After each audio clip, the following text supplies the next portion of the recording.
إن الحمد لله نحمده ونصلي على رسوله الكريم أما بعد أعوذ بالله من الشيطان الرجيم بسم الله الرحمن الرحيم সবাই দোয়া পড়ব রব্বি ইশরাহ লি সাদরি ওয়া ইয়াসসির লি আমরি ওয়াহলুল উকদাতাম মিন লিসানি ইয়াফকাহু কওলি اللهم فقهنا في الدين وعلمنا التأويل اللهم اجعلنا منهم الذين آمنوا وعملوا الصالحات وتواصوا بالحق وتواصوا بالصبر أعوذ بكلمة الله التامات من شر ما خلق بسم الله الذي لا يضر مع اسمه شيء في الأرض ولا في السماء وهو لله আমরা শুরু করছি আমাদের আজকের সাপ্তাহিক তালিমি বৈঠক। আজকের তালিমে ইনশাআল্লাহ তাআলা আমরা গত দার্সের মতোই আল কোরআনুল কারীম থেকে নতুন একটা সূরা নিয়ে কথা বলবো। আমাদের আজকের নির্ধারিত সূরা হচ্ছে সূরাতুল ইখলাস। সূরাতুল ইখলাস। আচ্ছা, প্রথমে আসি যে সূরা শব্দের অর্থ কী। সূরা শব্দের অর্থ কি? অধ্যায়, অনুচ্ছেদ, চ্যাপ্টার। সূরা শব্দের আরেকটা অর্থ আছে, সেটা হলো উঁচু স্থান। উঁচু স্থান বা চূড়া।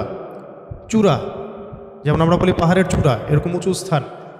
এমনি সূরা বলতে অধ্যায়, অনুচ্ছেদ, চ্যাপ্টার বোঝায়, পাশাপাশি উঁচু স্থানও বোঝায়। তো সূরাতুল ইখলাস, যেটা অন্যান্য সূরাগুলোর ক্ষেত্রে আপনারা খেয়াল করবেন যে সূরার নাম ওই সূরার মধ্যে নির্ধারিত কোনো শব্দের মধ্যেই আছে। যেমন সূরা ফালাক, কুল আউযু বিরাব্বিল ফালাক, এখানে ফালাক শব্দ মজুদ আছে। কুল আউযু বিরাব্বিন নাস, সূরার নাম সূরা নাস। এরকমই সূরাতুল বাকারা, সূরা বাকারার মধ্যে বাকারা শব্দ আছে কি নাই? আলে ইমরানের মধ্যে আলে ইমরান শব্দ আছে না? সূরা ইখলাসের মধ্যে ইখলাস শব্দ নাই। সূরা ইখলাসের মধ্যে ইখলাস শব্দ নাই। এই জন্য ইখলাস শব্দটা আলাদা করে শিখতে হবে। ইখলাস শব্দের অর্থ হচ্ছে একনিষ্ঠতা। ইখলাস শব্দের অর্থ একনিষ্ঠতা। প্রথম একটা কিস্সা বললাম, ওখানেও তো একটু ইশারা পাওয়া গেছে। ইখলাস শব্দের অর্থ হচ্ছে একনিষ্ঠতা, একাগ্রতা। আরও ভালো বাংলা কি হতে পারে?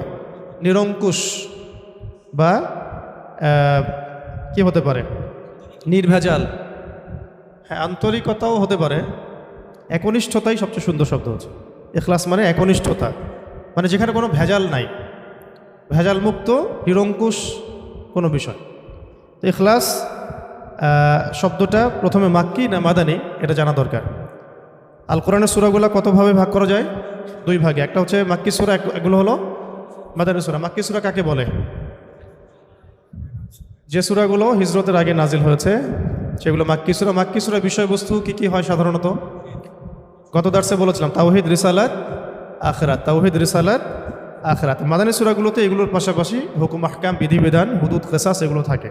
ঠিক আছে, এগুলোর মাদানী সূরা। মাদানী সূরার সংখ্যা 28টা, মাক্কি সূরার সংখ্যা 86টা। তো এই সূরাটা মাক্কি না মাদানী, এটা নিয়ে ইখতিলাফ আছে। এটা নিয়ে ইখতিলাফ শব্দের অর্থ মত পার্থক্য। ইখতিলাফ মানে মত পার্থক্য। এই বিষয়গুলো জানতে হবে। আমাদের জবানের মধ্যে আরবি টার্মগুলোকে স্মুথলি যেন আসে, অর্থগুলো যেন বুঝতে পারি, এই জন্য আরবিগুলো ব্যবহার করা হচ্ছে। তো এখানে মতপার্থক্য আছে সাহাবায়ে কেরামদের মধ্যে, তবে এটাকে সমন্বয় করা যায় এভাবে যে এমন হতে পারে যে সূরাটা দুই জায়গাতেই নাজিল হয়েছে, মক্কাতেও মদিনাতেও। যেমন একটা ঘটনা আছে, সেটা হলো আব্দুল্লাহ বিন মাসউদ রাদিয়াল্লাহু আনহু থেকে। আব্দুল্লাহ বিন মাসউদ রাদিয়াল্লাহু আনহুকে কিন্তু বিশিষ্ট সাহাবী তিনি, এবং কোরআনের যারা রাইসুল মুফাসসিরিন, মানে কোরআনের সবচেয়ে বড় তাফসীর কারক, ব্যাখ্যাকারক সাহাবী, তাদের মধ্যে তিনি একজন। আব্দুল্লাহ বিন মাসউদ রাদিয়াল্লাহু আনহু আবু জেহেলের গর্দান কেটে নিয়ে আসছিলেন যে সাহাবী। আব্দুল্লাহ বিন মাসউদ কোন সাহাবী? আবু জেহেলের বদর যুদ্ধে গর্দান কেটে নিয়ে আসছিলেন যে সাহাবী। আবু জেহেলকে তো প্রথমে একেবারে শেষ করে ফেলছিলেন দুজন আনসারি সাহাবী, তরুণ আনসারি সাহাবী, দুই মুআজ রাদিয়াল্লাহু আনহুমা। পরবর্তীতে আব্দুল বিন মাসউদ রাদিয়াল্লাহু আনহু তার বুকের উপর পা রেখে তার গর্দান কেটে নিয়ে আসেন। তো তাকে মক্কাতে সবাই বলতে কাফেররা তুচ্ছ তাচ্ছিল্য করত আব্দুল বিন মাসউদ রাদিয়াল্লাহু আনহুকে, কারণ তিনি নিচু বংশের ছিলেন তাদের তুলনায়। যেমন বনু মখজুম, বনু হাশিম, তাদের তুলনায় তার বংশটা ছিল একটু নিচু। এই কারণে তারা তাকে খুব তুচ্ছ তাচ্ছিল্য করত। এবং তার পায়ের ব্যাপারে একটা কথা আছে যে তার পাটা একটু চিকন ছিল, সরু ছিল। এই কারণে অনেকে হাসাহাসি করতো। নবী সাল্লাল্লাহু আলাইহি ওয়াসাল্লাম তার পায়ে ব্যাপারে একটা রেওয়ায়াত আসছে কিন্তু, যে এই পায়ের ওজন মিজানে বহু ভারী হবে। ওই পা আবু জেহেলের বুকের উপর দিয়েই তিনি তার গর্দান কেটে নিয়ে আসছেন। তো তিনি রাইসুল মুফাসসিরিনদের একজন, আব্দুল বিন মাসউদ রাদিয়াল্লাহু আনহু, এবং বলিষ্ঠ সাহাবী। আপনারা অনেকগুলো হাদিস দেখতে পারবেন তার থেকে রেওয়ায়াত হয়েছে। এবং আরেকজন সাহাবী যে উবাই ইবনে কাব কোন সাহাবী? যাকে ওমর রাদিয়াল্লাহু আনহু তারাবির সালাত পড়তে বলেছিলেন, মনে আছে? তারাবির অধ্যায় যখন আসবে তখন আলোচনা আসবে আর কি, যে তারাবির সালাতের জামাত করে তাকে ইমামতির দায়িত্ব দেওয়া হয়েছে। কোন সাহাবীকে? উবাই বিন কাব রাদিয়াল্লাহু আনহু। তিনি খুব সুন্দর তেলাওয়াত করতে পারতেন। তো এখন তারা দুজন বর্ণনা করেছেন যে মক্কাতে যখন আবু জেহেল, আবু লাহাব, উতবা সাহেবারা তারা যে ইলাহের উপাসনা করতে অভ্যস্ত, যেমন লাত, উজ্জা, হুবল, মানাত, যেগুলোকে দেখা যায় না, যেগুলোকে দেখা যায়, যেগুলোর সামনে তারা নজর মানত পেশ করে, এইরকম তারা আল্লাহ পাকের পরিচয় জিজ্ঞাসা করছিল যে আমরা তো লাত, উজ্জা, হুবল, মানাতের ইবাদত করি, লাত এমন, উজ্জা এমন, হুবল এইরকম, মানাত এইরকম, তোমার আল্লাহ কেমন, তার পরিচয় দাও। তখন আল্লাহ রাব্বুল আলামিন সূরাতুল ইখলাস নাজিল করেন। এটা অর্থে আমরা তো আসতেছি একটু পরে ইনশাআল্লাহ। এখানে আল্লাহ পাকের পরিচয় দেওয়া হয়েছে। আল কোরআনের পুরো কোরআনটাতে যদি আপনি ঘাটেন, এই পুরো কোরআনটা ঘেটে আল্লাহ পাকের যে পরিচয়টা আপনি পাবেন সেটা সূরা ইখলাসে দেওয়া হয়েছে। আবার আমরা যে বলি যে আল কোরআনের 3টা পার্ট, 3 ভাগে ভাগ করা যায় আল কোরআনকে। এক ভাগ হচ্ছে তাওহীদ, এক ভাগে কি? তাওহীদ। ওই এক ভাগ তাওহীদের পুরোটাই আপনি সূরা ইখলাসের মধ্যে পাবেন। এটাকে 2 ভাগে ভাগ করা হয়েছে লেকচারটাকে, এই কারণে যে আমরা পরের অংশে তাওহীদ এবং শিরকের পুরো আলোচনা বিস্তারিত আনবো ইনশাআল্লাহ। আচ্ছা, এরপরে আসেন, এই দুজন সাহাবী রিওয়ায়াত করেছেন যে এটা মাক্কি সূরা। মক্কায় আবু জেহেল, আবু লাহাবরা এইভাবে যখন তর্ক করছিল, আল্লাহ রাব্বুল আলামিন এইভাবে সূরা ইখলাস নাজিল করেন। আরেকজন সাহাবী আব্দুল্লাহ ইবনে আব্বাস রাদিয়াল্লাহু আনহু, উনিও বিখ্যাত সাহাবী, রাসূল সাল্লাল্লাহু আলাইহি ওয়াসাল্লামের চাচাতো ভাই আব্বাস রাদিয়াল্লাহু আনহু ছেলে। তো আব্দুল্লাহ ইবনে আব্বাস রাদিয়াল্লাহু আনহুকেও কিন্তু রাইসুল মুফাসসিরিন ধরা হয়। তিনি ছিলেন অনেক বড় একজন মুফাসসিরিন সাহাবীদের মধ্যে। তার ব্যাপারে রাসূল সাল্লাল্লাহু আলাইহি ওয়াসাল্লাম খাস করে দোয়া করেছিলেন। ঘটনাটা এমন ছিল যে একদিন নবী সাল্লাল্লাহু আলাইহি ওয়াসাল্লাম ওযু করছিলেন রাতের বেলা তাহাজ্জুদের সালাতের জন্যে। ওযু করার আগে মানুষ তো একটু ওয়াশরুমে যায়।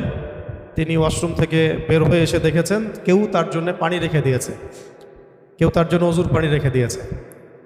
তখন তিনি জিজ্ঞাসা করেছিলেন যে কে আমার জন্য পানি রেখেছে। তখন আব্দুল্লাহ বিন আব্বাস রাদিয়াল্লাহু আনহু বলেছেন, আমি রেখেছি। নবী সাল্লাল্লাহু আলাইহি ওয়াসাল্লাম তখন তাকে খুশি হয়ে কাছে ডেকে বুকের সাথে জড়ায় ধরেন এবং তার বুকে হাত রেখে দোয়া করে দেন যে আল্লাহুম্মা ফাক্কিহহু ফিদ্দীন ওয়া আল্লিমহু তা'ওয়ীল। দোয়াটা হচ্ছে আল্লাহুম্মা ফাক্কিহহু ফিদ্দীন ওয়া আল্লিমহু তা'ওয়ীল। আল্লাহ তাকে দ্বীনের গভীর বুঝ দান করুন এবং তাকে কোরআনের ব্যাখ্যার তৌফিক দান করেন। তা'ওয়ীল মানে ব্যাখ্যা করা, ইন্টারপ্রিটেশন, আমরা যেটা ইংরেজিতে বলি কি ইন্টারপ্রিটেশন। তো এটা হলো রাসূল সাল্লাল্লাহু আলাইহি ওয়াসাল্লামের খাস দোয়া। এই দোয়ার বদৌলতে তিনি রাইসুল মুফাসসিরিন হয়ে গেছেন। যদি আপনারা কখনো হজমরা করতে যান, সেখানে তায়েফ সফর থাকে, অনেকে যায় তায়েফে আব্দুল্লাহ বিন আব্বাস রাদিয়াল্লাহু আনহুর মসজিদ আছে, যেখানে তিনি দার্স দিতেন। সেখানে তার বাসা আছে এখনও, ওখানে তার কবর ওখানেই আছে। ওখানে গেলে এটা জিয়ারা করতে পারবেন ইনশাআল্লাহ, ঠিক আছে? তো উনি বলেছেন যে মদিনা ইহুদিরা একবার এসে রাসূল সাল্লাল্লাহু আলাইহি ওয়াসাল্লামকে জিজ্ঞাসা করেছেন। তাদের ভাষণ এরকম ছিল যে আল্লাহ পাক তো ফেরেশতাদেরকে আলো দিয়ে সৃষ্টি করেছেন, নূর দিয়ে। ইবলিসকে মানে জিন জাতিকে আল্লাহ সৃষ্টি করেছেন আগুন দিয়ে। আল্লাহ পাক আসমানকে সৃষ্টি করেছেন ধোঁয়া দিয়ে, ধূম্র দিয়ে। আর জমিন সৃষ্টি করেছেন হচ্ছে পানির ফেনা দিয়ে।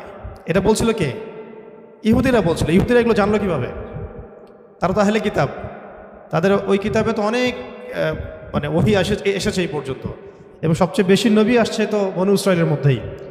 তো তারাই প্রশ্ন করছে রাসূল সাল্লাল্লাহু আলাইহি ওয়াসাল্লাম যে আল্লাহ পাক এইটা দিয়ে এইটা সৃষ্টি করেছেন, এইটা দিয়ে এইটা সৃষ্টি করেছেন, তো আপনি যে আল্লাহর কথা বলছেন তাকে কি দিয়ে সৃষ্টি করা হচ্ছে?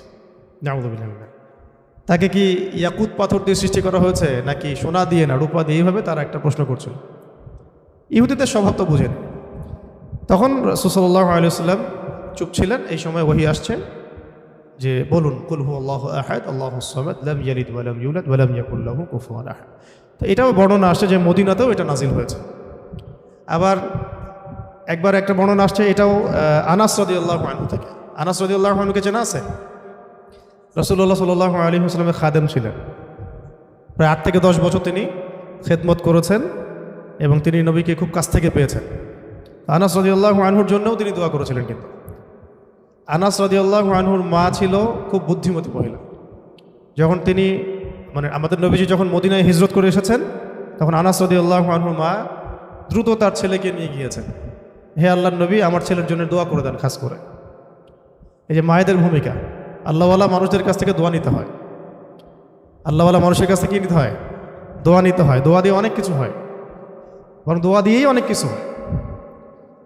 পরে যে তৌফিকটা, ধরেন কেউ আপনার জন্য দোয়া করে দিয়েছে, কোনো বুজুর্গ ব্যক্তি, আল্লাহর ওলি, হয়তো ওই দোয়ার বরকতেই আপনি ওই তৌফিক পাবেন, সেই এনার্জি পাবেন, সেই লাইব্রেরি পাবেন, সেই সোহবত পাবেন, সেই বই পাবেন, সেই ফুরসত পাবেন, যাতে করে আপনি বড় আলেম হতে পারেন। সব কিছু এর সাথে রিলেটেড হবে আর কি। আনাস রাদিয়াল্লাহু আনহু মা এইভাবে জিজ্ঞাসা করলেন, ইয়া রাসূলুল্লাহ, আমার ছেলের জন্য দোয়া করে দেন। তো তার জন্য নবী সাল্লাল্লাহু আলাইহি ওয়াসাল্লাম দোয়া করেছিলেন, আল্লাহুম্মা বারিক লাহু ফিমা আতাইতাহু। এরকম ছিল হয়তো বা দোয়াটা। আরেকটা বর্ণনা পাওয়া যায়, আল্লাহুম্মা বারিক ফি হায়াতিহি ওয়া ফি রিজকিহি ফি ইমানিহি ওয়া আমালিহি আও কামা ক্বালা আলাইহিস সালাম। অর্থ হচ্ছে যে হে আল্লাহ, আপনি তার মধ্যে বরকত দান করেন। আল্লাহ আপনি তার মধ্যে বরকত দান করেন, তার রিজিকে, আহলে, পরিবারে, জানে মালে আপনি বরকত দান করেন। কয়েকটা জায়গায় কয়েক রকম আসছে আর কি। তো আমরা বলি না বারাকাল্লাহু ফিক, এরকম। তো এই বরকতে আনাস রাদিয়াল্লাহু আনহুর এমন অবস্থা হয়েছিল যে মদিনায় কারো বাগানে খেজুর না ধরলেও তার বাগানে খেজুর ঢুকত। এবং তিনি বলতেন যে তিনি সবচেয়ে শেষে ইন্তেকালকারী সাহাবীদের একজন, লম্বা নেক হায়াত পেয়েছেন, প্রায় 100 বছরের ঊর্ধ্বে তিনি বেঁচেছেন আনাস রাদিয়াল্লাহু আনহু। এবং ইসলামের এই প্রথম স্বর্ণযুগ তিনি পেয়েছেন। প্রথম স্বর্ণযুগ মানে আবু বকর সিদ্দিকের জামানা, রাসূলুল্লাহর জামানা তো পেয়েছেনই, আবু বকর সিদ্দিকের জামানা, উমর ইবনে খাত্তাবের জামানা, ওসমান রাদিয়াল্লাহু আনহুর জামানা, আলী ইবনে আবি তালেবের জামানা, এই জামানাগুলো তিনি পেয়েছেন। কত সৌভাগ্যের বিষয়। তো এখানে একটা বর্ণনা আছে, ওইটাও বলে দেই আপনাদেরকে। এখানে প্রাসঙ্গিক একটা হাদিসও আছে। নবী সাল্লাল্লাহু আলাইহি ওয়াসাল্লাম একটা জায়গায় সাহাবীরা প্রশ্ন করছিলেন যে ইয়া রাসূলুল্লাহ, সবচেয়ে সৌভাগ্যবান ব্যক্তি কারা, সবচেয়ে সৌভাগ্যবান ব্যক্তি কাদেরকে ধরা হতে পারে? অনেক জায়গায় অনেক বর্ণনা আসছে, তবে একটা বর্ণনা আমি বলছি এখানে, যে এক জায়গায় নবী সাল্লাল্লাহু আলাইহি ওয়াসাল্লাম ইশারা দিয়েছেন, ইরশাদ করেছেন যে সবচেয়ে সৌভাগ্যবান তারা যাদের জন্যে নেক হায়াতকে লম্বা করা হয়েছে, নেক আমলকে বৃদ্ধি করা হয়েছে। চমৎকার উত্তরটা, যাদের জন্য নেক হায়াতকে লম্বা করা হয়েছে, নেক আমলকে বৃদ্ধি করা হয়েছে। হাদিসে আসছে এভাবে, লিমান তালা উমরুহু ওয়া হাসুনা আমালুহু, লিমান তালা উমরুহু ওয়া হাসুনা আমালুহু। তো এটা থেকে চাইলে আপনারা বা আমরা দোয়াও করতে পারি। আরবি জানলে এগুলো থেকে তো আপনি দোয়া বের করে ফেলতে পারবেন।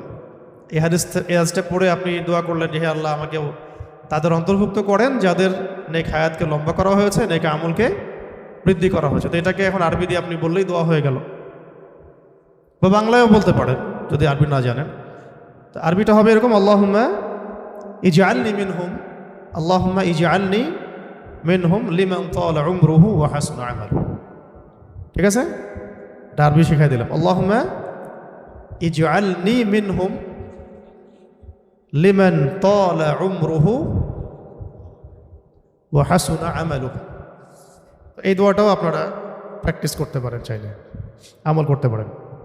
তো আনাস রাদিয়াল্লাহু আনহু বলছেন, খায়বারের ইহুদিরা এরকম প্রশ্ন করেছিল। আবার নাজরান থেকে কিছু নাসারা আসছিল, নাজরান থেকে কিছু নাসারা আসে। নাজরান একটা জায়গা ছিল, খুব বিখ্যাত একটা জায়গা। কিন্তু এই নাজরানের খ্রিস্টানদের সম্পর্কে সূরা আল ইমরানেও আয়াত আছে, মুবাহালার আয়াতগুলো পড়বেন। তো এখানে তারা এসে জানতে চাইছে যে আল্লাহ রাব্বুল আলামিন কিসের তৈরি। আউযু বিল্লাহি মিনাশ তো তখন এই উত্তরে সূরা ইখলাস নাজিল হয়েছে। অনেকগুলো বর্ণনা আসছে যে সূরা ইখলাস মক্কাতেও নাজিল হয়েছে, মদিনাতেও নাজিল হয়েছে, আবার এমন হতে পারে যে উভয় ক্ষেত্রেই আল্লাহ পাক নাজিল করেছেন, এমনও হতে পারে। এখানে ইখতিলাফটা মানে মৌলিক বিষয় না, মূল বিষয় হচ্ছে কোন প্রেক্ষাপটে নাজিল হয়েছে। যখন কাফেররা আল্লাহর পরিচয় জিজ্ঞাসা করেছে, মূল কারণটা কি? যখন কাফেররা আল্লাহর পরিচয় জিজ্ঞাসা করেছে, তাহলে ওখানে ওই সময় কাফের ছিল কারা কারা? এক, মুশরিকরা যারা মূর্তি পূজা করতো। ওয়ার্ল্ডের সাথে মিলাবেন, এখনও কিন্তু ওয়ার্ল্ডে ওইরকমই কাফের আছে। এক ধরনের কাফের ছিল ওই সময় আবু জাহেল, আবু লাহাবরা, যারা মূর্তি পূজারী, মুশরিক। এদেরকে কি বলে? মুশরিকিন। এরা ছিল মুশরিক। এক প্রকার কাফের ছিল যারা ছিল প্রকৃতি পূজারী, গাছপালা, চন্দ্র সূর্য এগুলো উপাসনা করত, এরাও মুশরিক। আর এক প্রকার ছিল আহলে কিতাবদের মধ্যে ইহুদিরা, যারা উযায়ের আলাইহিস সালামকে আল্লাহর পুত্র মনে করত। সূরা তাওবার মধ্যে আয়াত আছে না, ওয়াকালাতিল ইয়াহুদু উযাইরুন ইবনুল্লাহ ওয়াকালাতিন নাসারাল মাসীহ ইবনুল্লাহ। সূরা তাওবার মধ্যে দেখবেন তো আল্লাহ পাক উভয়কে ধ্বংস হোক বলেছে, কাতালাহুমুল্লাহ, আল্লাহ এদেরকে ধ্বংস করুন। এখন তো ইহুদিরা এভাবে উযায়ের আলাইহিস সালামকে আল্লাহর পুত্র সাব্যস্ত করত এবং ফেরেশতাদেরকে আল্লাহর কন্যা মনে করত। ঠিক আছে। আবার ঈসা আলাইহিস সালামকে আল্লাহর পুত্র মনে করত খ্রিস্টানরা, নাসারারা। খ্রিস্টানরা ঈসা আলাইহিস সালামকে আল্লাহ পাকের পুত্র মনে করত। আরেক প্রকার কাফের ছিল আরবের মধ্যে, এদেরকে বলতো মাজুস। কি বলতো? মাজুস। মাজুস মানে হচ্ছে অগ্নি পূজারী। মাজুস মানে অগ্নি পূজারী। তাহলে কয় শ্রেণীর কাফের পেলেন? এক তো পুরো মুশরিক, মূর্তি পূজারী। এই ওয়ার্ল্ডে আছে, আমাদের রাষ্ট্রেও আছে, প্রতিবেশীতেও আছে। ঠিক আছে না? 2 নম্বর হচ্ছে প্রকৃতি পূজারী। প্রকৃতি পূজারীও কিন্তু আমাদের সমাজে আছে। এক প্রকার ছিল কাফের ওই সময় নাস্তিকও ছিল, এই দলিলটা সূরা মুমিনুনের মধ্যে আছে। এক প্রকার নাস্তিক ওই সময় ছিল। আমরা তো মনে করি যে নাস্তিকতাটা আসছে মনে হয় এই মডার্ন যুগেই, আসলে এমন না বিষয়টা। এক প্রকার কাফের ছিল ওই সময়ও, যারা বলতো যে ইন হিয়া ইল্লা হায়াতুনা দুনিয়া নামুতু ওয়া নাহইয়া ওয়া মা নাহনু বিমাবউসিন। সূরা মুমিনুন পড়তে গেলে এটা পাবেন। তারা বলতো যে এই দুনিয়ায় আমাদের জন্য সব কিছু, আমরা কখনো পুনরুত্থিত হব না, এখানেই আমরা বাঁচি, এখানেই মরি। তারা কোনো ঈশ্বরে বিশ্বাস করতো না, আমরা আল্লাহ বিশ্বাস করতো না। এটা নাস্তিকতা তো এখন ওয়ার্ল্ডে আছে। এক প্রকার ছিল ইহুদি কাফের, যারা বিশ্বাস করতো উযায়ের আলাইহিস সালাম আল্লাহ পাকের পুত্র, নাউযুবিল্লাহ। ফেরেশতাদেরকে তারা আল্লাহর কন্যা মনে করতো, নাউযুবিল্লাহ। হ্যাঁ, আর খ্রিস্টানরা মনে করতো যে ঈসা আলাইহিস সালাম আল্লাহ পাকের পুত্র। তো এই কনসেপ্টগুলো তৎকালীন সময় ছিল, এখনও এই ওয়ার্ল্ডে তারা এইভাবেই আছে। এই জন্য এদেরকে বলা হয় মাগদুব এবং দাল্লিন। এই জন্য সূরা ফাতিহা আমরা পড়ি যে গায়রিল মাগদুবি আলাইহিম ওয়ালাদ-দাল্লিন। আল্লাহ মাগদুবদের অন্তর্ভুক্ত করো না আমাদেরকে, মানে ইহুদিদের অন্তর্ভুক্ত করো না, ওয়াদ-দাল্লিন এবং নাসারাদের অন্তর্ভুক্ত করো না। এই জন্য ইব্রাহিম আলাইহিস সালাম সম্পর্কে কথা আসলে দেখবেন এই তিনটাই মেনশন করা হয়। মা কানা ইব্রাহিমু ইয়াহুদিয়্যান ওয়ালা নাসরানিয়্যা ওয়ালাকিন কানা হানিফান মুসলিমা, ওয়ালাকিন কানা হানিফান মুসলিমা। আরেকটা সূরা আছে ওয়ামা কানা মিনাল মুশরিকিন। তাহলে ইব্রাহিম আলাইহিস সালাম ইহুদি ছিল না, নাসারা ছিলেন না, এবং তিনি মূর্তি পূজারীও মুশরিকও ছিলেন না, তিনি ছিলেন একনিষ্ঠ মুসলিম। এই কারণে আকীদা পরিষ্কার করে ফেলতে হবে আর কি। এই ওয়ার্ল্ডের মধ্যে শুধুমাত্র মুসলিমরাই আল্লাহ রাব্বুল আলামিনকে এক সাব্যস্ত করে, আহাদ সাব্যস্ত করে, আহাদ, এবং তাকে মুসলিমরাই শুধু আস-সামাদ সাব্যস্ত করে। এবং আমরাই বিশ্বাস করি তিনি কাউকে জন্ম দেন নাই, লাম ইয়ালিদ ওয়ালাম ইউলাদ, এবং আমরাই বিশ্বাস করি ওয়ালাম ইয়াকুল লাহু কুফুয়ান আহাদ, তার সমতুল্যর কিছু নাই। তো এটা কিন্তু অন্য কোনো ধর্মের মধ্যে এই কনসেপ্ট নাই, কিন্তু না হিন্দু ধর্মে আছে, না খ্রিস্টান ধর্মে, না বৌদ্ধ ধর্মে, না মাজুস অগ্নি পূজারীদের মধ্যে। তো মাজুস কারা ছিল? পারস্যের মানুষরা মাজুস ছিল। এখনকার ইরাক ইরানের কন্টিনেন্টে ছিল পারস্যের মানুষরা, ওই সময় ওদেরকে মাজুস বলা হতো। এখনও এই মাজুসি এই ধর্ম সরাসরি না থাকলেও মুসলিমদের মধ্যে কিন্তু এই সমস্যাগুলো আবার আসছে আর কি। দেখবেন কোনো কালচারাল কোনো প্রোগ্রাম হইলে মোমবাতি প্রজ্বলন হয়, সেদিনও দেখলাম অনলাইনে আমরা মোমবাতি প্রজ্বলন করে গান গাওয়া হচ্ছে। মোমবাতি প্রজ্বলন করে গান গাওয়া, আগুনকে সম্মান করে, এগুলো মাজুসদের কাজ, মাজুসি ধর্মের।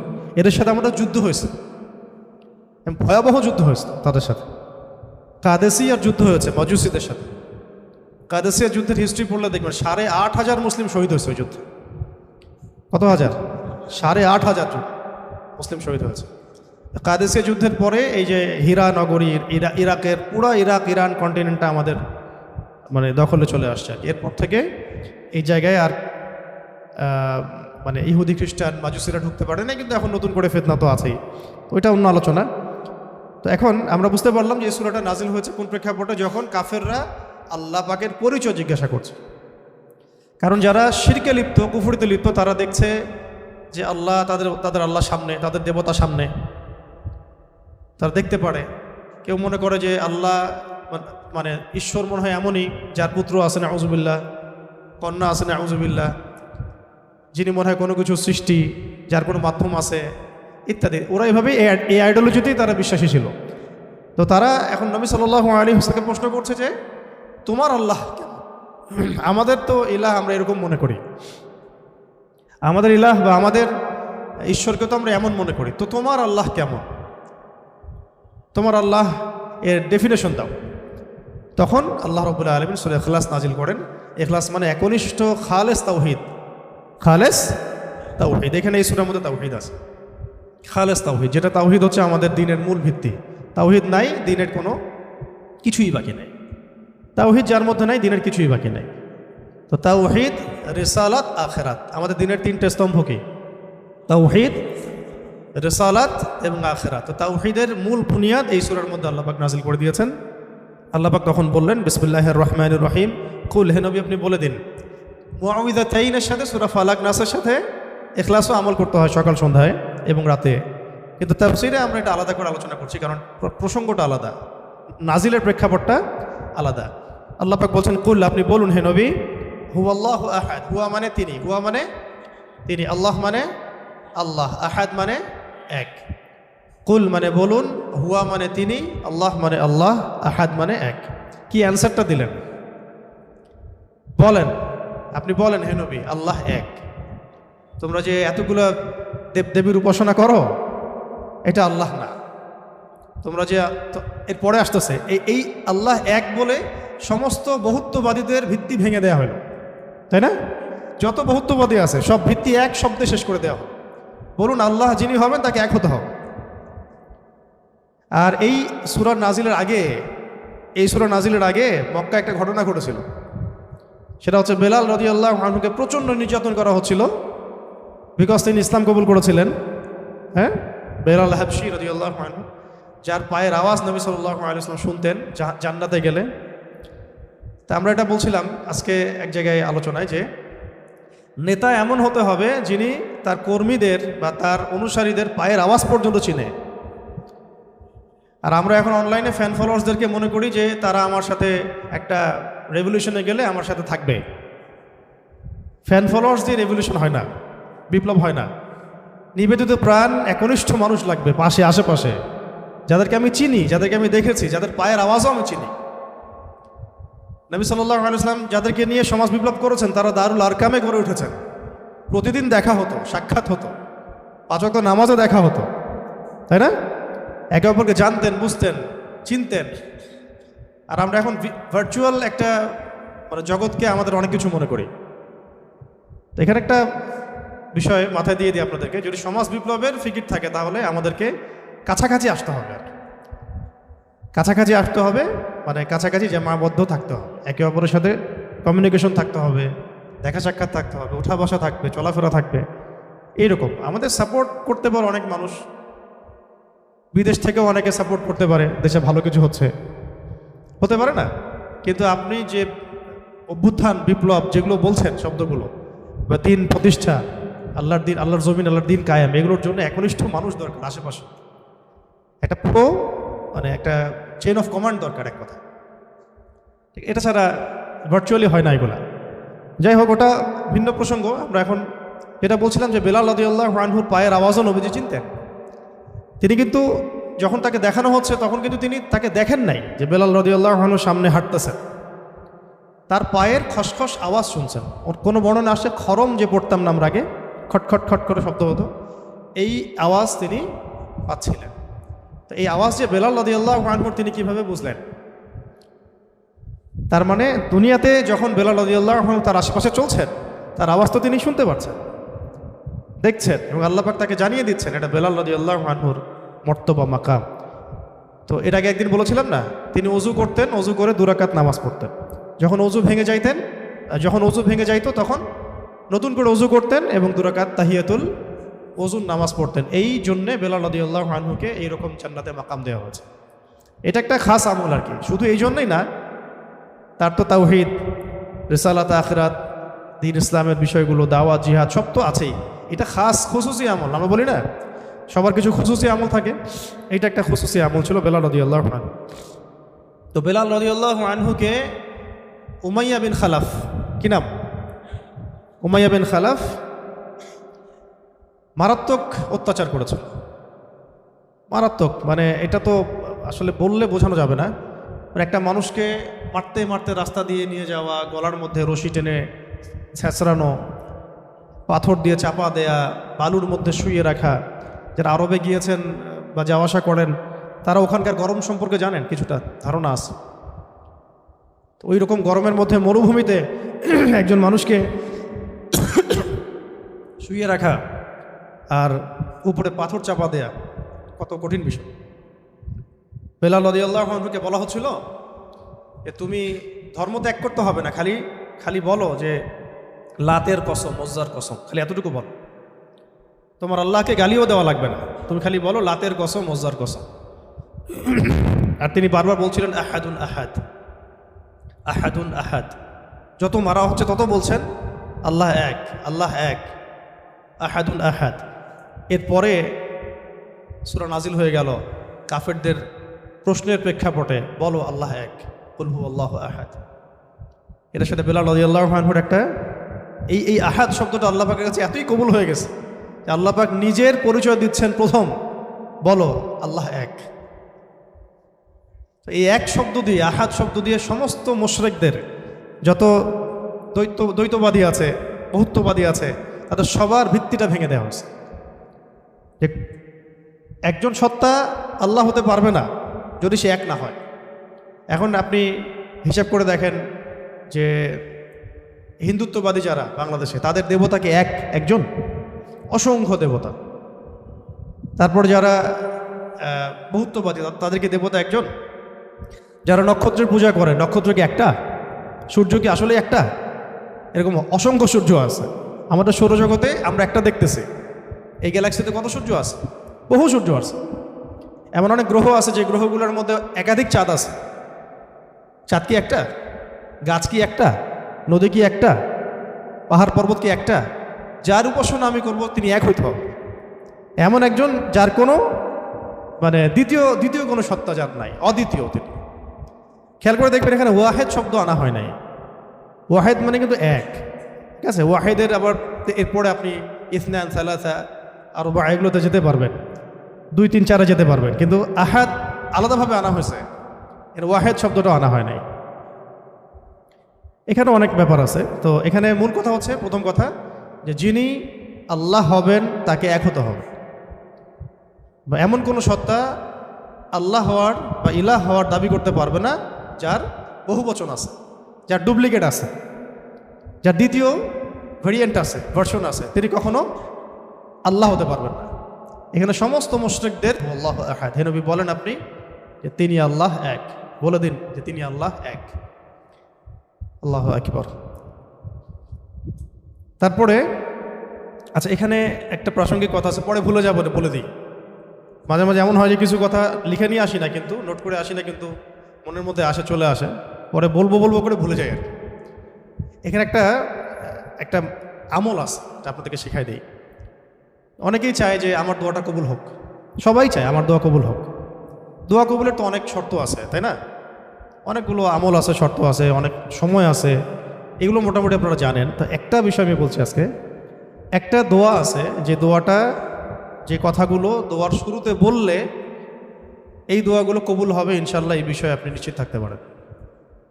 যদি আপনার রিজিক হালাল হয়, ওই শর্তগুলো যদি পূরণ হয়, রিজিক হালাল হয়, বৈধ দোয়া হয়, হ্যাঁ, হারাম কিছু চাচ্ছেন না আপনি, বৈধ বিষয় চাচ্ছেন, হালাল খেয়ে চাচ্ছেন, এই শর্তগুলো পূরণ করে দোয়া করার আগে এই কথাগুলো বললে দোয়া কবুল হবে ইনশাআল্লাহ। আমি তো আর বলতে পারবো না 100% কবুল হবে, এটা তো আমার পক্ষে বলা সম্ভব না। কিন্তু সবচেয়ে শক্তিশালী যে ওসিলাগুলো দোয়া কবুল করানোর জন্য সেটা এটা। আমাকে যদি বলেন যে আপনার জানা মতো সবচেয়ে বেস্ট ওসিলা কোনটা দোয়া কবুল, আমি বলবো এটাই। এটার সাথে আরও একটা আছে, ওটা আরেকদিন বলবো ইনশাআল্লাহ। সেটা হচ্ছে আপনি আল্লাহ রাব্বুল আলামিনের এই একত্ববাদের ওসিলা দিয়ে দোয়া করবেন। আল্লাহ পাকের এই তাওহীদের ওসিলা দিয়ে, একত্ববাদের ওসিলা দিয়ে দোয়া করবেন। এইভাবে বলা, পরে শুনে আপনারা মুখস্থ করে নিয়েন। দোয়া করার আগে আল্লাহ পাকের প্রশংসা করা, আলহামদুলিল্লাহটাও আল্লাহ পাকের প্রশংসা, এবং রাসূল সাল্লাল্লাহু আলাইহি ওয়াসাল্লামের প্রতি দরুদ শরীফ পড়া একবার, অন্তত একবার, চাইলে আপনি অনেক পড়তে পারেন। এরপরে যে বিষয়টা আপনি চাচ্ছেন তার আগে বলা যে আল্লাহুম্মা ইন্নী আসআলুকা বিআন্নী, আগে বলে নেই, আল্লাহুম্মা ইন্নী আসআলুকা বিআন্নী আশহাদু আন্নাকা আনতাল্লাহ লা ইলাহা ইল্লা আনতা আল আহাদ আস-সামাদ আল্লাযী লাম ইয়ালিদ ওয়া লাম ইউলাদ ওয়া লাম ইয়াকুল লাহু কুফুয়ান আহাদ। সূরা ইখলাস যে জানে সে এটা সহজেই বলতে পারবে। আল্লাহুম্মা ইন্নী আসআলুকা বিআন্নী আশহাদু আন্নাকা আনতাল্লাহ লা ইলাহা ইল্লা আনতাল আহাদ আস-সামাদ আল্লাযী লাম ইয়ালিদ ওয়া লাম ইউলাদ ওয়া লাম ইয়াকুল লাহু কুফুয়ান আহাদ। এরপরে আপনি দরুদ শরীফ পড়ে দোয়া করা শুরু করবেন, ইনশাআল্লাহ দোয়া কবুল হয়ে যাবে। এই যে ওজিফা বলে দিলাম, এখন হাদিয়া তোফা বাড়ায় দিয়েন, ঠিক আছে ইনশাআল্লাহ? ওকে, আচ্ছা, এটা পরীক্ষিত আমল, ইনশাআল্লাহ দোয়া কবুল হবে ইনশাআল্লাহ। আরও যদি সুন্দর করতে চান তাহলে আল্লাহুম্মা ইন্নী আসআলুকা বিআন্নী আশহাদু আন্নাকা আনতাল্লাহ, এর সাথে লা ইলাহা ইল্লা আনতাল আহাদ আল ওয়াহিদ আস-সামাদ আল্লাযী লাম ইয়ালিদ ওয়া লাম ইউলাদ ওয়া লাম ইয়াত্তাখিয ওয়ালাদান ওয়া লাম ইয়াকুল লাহু শারীকুন ফিল মুলক। আরও বলা যায় ওয়া লাম ইয়াকুল লাহু কুফুয়ান আহাদ। আরেকটা আছে আল্লাহুম্মা ইন্নী আসআলুকা বিআন্নী আশহাদু আন্নাকা আনতাল্লাহ লা ইলাহা ইল্লা আনতাল হান্নান আল মান্নান বাদিউ আস-সামাওয়াতি ওয়াল আরদ ইয়া যাল জালালি ওয়াল ইকরাম ইয়া হাইয়্যু ইয়া কাইয়্যুম বিরহমাতিকা আস্তাগীথ। এইটা দিয়ে দোয়া করা যেত শুরুতে, ঠিক আছে? এগুলো আমল করবেন ইনশাআল্লাহ। প্রথমটা তো সহজ, ওইটা বললাম, আল্লাহুম্মা ইন্নী আসআলুকা। একা দোয়া করলে আল্লাহুম্মা ইন্নী আসআলুকা, একসাথে করলে আল্লাহুম্মা ইন্না নাসআলুকা। একা করলে আল্লাহুম্মা ইন্নী আসআলুকা, একসাথে করলে তখন আল্লাহুম্মা ইন্না নাসআলুকা বিআন্নী আশহাদু আন্নাকা আনতাল্লাহ লা ইলাহা ইল্লা আনতাল আহাদ আস-সামাদ আল্লাযী লাম ইয়ালিদ ওয়া লাম ইউলাদ ওয়া লাম ইয়াকুল লাহু কুফুয়ান আহাদ। এর অর্থ হচ্ছে, হে আল্লাহ, আমি এই ওসিলায় তোমার কাছে প্রার্থনা করছি, এটা জেনে আমি তোমার কাছে প্রার্থনা করছি, এইটার দাবি দিয়ে আমি তোমার কাছে প্রার্থনা করছি যে তুমি এক, তুমি অমুখাপেক্ষী, তুমি কাউকে জন্ম দাও নাই, কারো কাছ থেকে তুমি জন্ম নেও নাই, তোমার সমতুল্য কিছু নাই। এইটার ওসিলা দিয়ে আল্লাহ আমি তোমার কাছে প্রার্থনা করতেছি। এর চেয়ে বড় ওসিলা হয়? তাওহীদের চেয়ে বড় ওসিলা হয় না। এরপরে আরেকদিন আরেকটা ইনশাআল্লাহ শিখাই দেব। এটা গেল ওই যে বললাম বেলাল রাদিয়াল্লাহু আনহুর অত্যাচারের পরে নাজিল হওয়ার পর আল্লাহ রাব্বুল আলামিন প্রথম জানাই দিলেন যে বলো আল্লাহ রাব্বুল আলামিন এক। এই এক দিয়ে কি হয়েছে, সমস্ত বহুত্ববাদীদের যে ধর্মবিশ্বাসের যে ভিত্তি, এটাকে ভেঙে দেওয়া হয়েছে, ঠিক আছে? 2 নম্বর হচ্ছে আল্লাহ পাক বললেন যে আল্লাহুস সামাদ, আল্লাহ অমুখাপেক্ষী শব্দটাকে সালাফগণ, আসলাফগণ, আকাবিরগণ অনেকভাবে ব্যাখ্যা করেছেন। আমি একটু ওইটা পড়ে শোনাই, তাহলে আপনাদের জন্য সুবিধা হবে। অমুখাপেক্ষিতাকে ইমামগণ কয়েকভাবে ব্যাখ্যা করেছেন যে আল্লাহুস সামাদ, এটাকে কয়েকটা ভাগে ভাগ করা যায়। যেমন একটু মনে রাখবেন, যেমন আব্দুল্লাহ বিন আব্বাস রাদিয়াল্লাহু আনহু, হাসান বসরি ও সাইদ ইবনে জুবাইর রাহমাতুল্লাহি আলাইহি বলেছেন যে এর অর্থ হচ্ছে আল্লাহ পাক নির্ভীক, যার কোনো ভয় নাই। আল্লাহুস সামাদ মানে আল্লাহ পাক নির্ভীক, যার কোনো ভয় নাই। এমনিতে আমরা বাংলা বুঝলাম আল্লাহুস সামাদ মানে আল্লাহ পাক অমুখাপেক্ষী, মানে যার কাউকে প্রয়োজন নাই, সমস্ত সৃষ্টির তাকে প্রয়োজন, এবং তিনি সমস্ত সৃষ্টি থেকে অমুখাপেক্ষী, কোনো জরুরত নাই সৃষ্টির কাছে তার। আল্লাহ পাক কারো কাছে রিজিক চান না, আল্লাহ পাক রিজিক চান না। এমন না যে আমরা সবাই আল্লাহর ইবাদত করলে আল্লাহ পাকের শক্তি বেড়ে যাবে, মোটেই না। আল্লাহ পাক যেমন ছিলেন তেমনই থাকবেন। আবার এমন না যে সব মানুষ যদি কুফরি করা শুরু করে আল্লাহ পাকের শক্তি কমে যাবে, কখনোই না।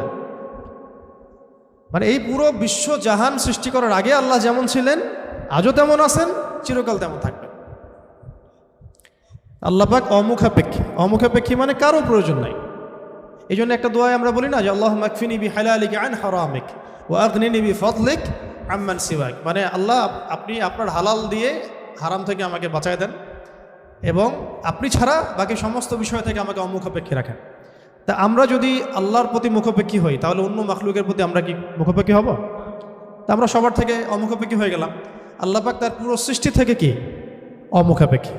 এটাকে আসসামাদ শব্দ দিয়ে ব্যাখ্যা করা হয়েছে। তো ইমাম আব্দুল্লাহ বিন আব্বাস রাদিয়াল্লাহু আনহুর ব্যাখ্যায় বললাম যে এটা বলা হচ্ছে যে তার কোনো ভয় নাই, তিনি নির্ভীক, তার কোনো ভয় নাই। ইমাম শাআবী রহমতুল্লাহ আলাইহি বলেন যে সামাদ হচ্ছেন তিনি যিনি পানাহার করেন না।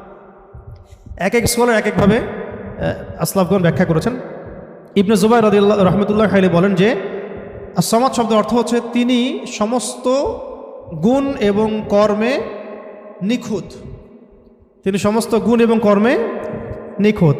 হযরত কাতাদা রহমতুল্লাহ আলাইহি বলেন যে সমগ্র সৃষ্টি জগৎ ধ্বংস হওয়ার পর যিনি বাকি থাকবেন তিনি হচ্ছেন আস-সামাদ। সমস্ত সৃষ্টি জগৎ ধ্বংস হয়ে যাওয়ার পরে যিনি যার অস্তিত্ব থাকবে তিনি হচ্ছেন আস-সামাদ। তো সমাদের কত ব্যাখ্যা তারা করেছে, ঠিক আছে। তারপরে ইকরিমা রহমতুল্লাহ আলাইহি বলেছেন যে যার উপর কারো মর্যাদা নাই তিনি হচ্ছেন আস-সামাদ, যার উপরে কারো আর মর্যাদা নাই তিনি হচ্ছেন আস-সামাদ। তারপরে ইমাম রাজি রহমতুল্লাহ আলাইহি বলেছেন সামাদ হচ্ছেন তিনি যার উপরে কখনো কোনো বিপদ আপদ আসে না। সামাদ হচ্ছেন তিনি যার উপরে কখনো কোনো বিপদ আপদ আসে না।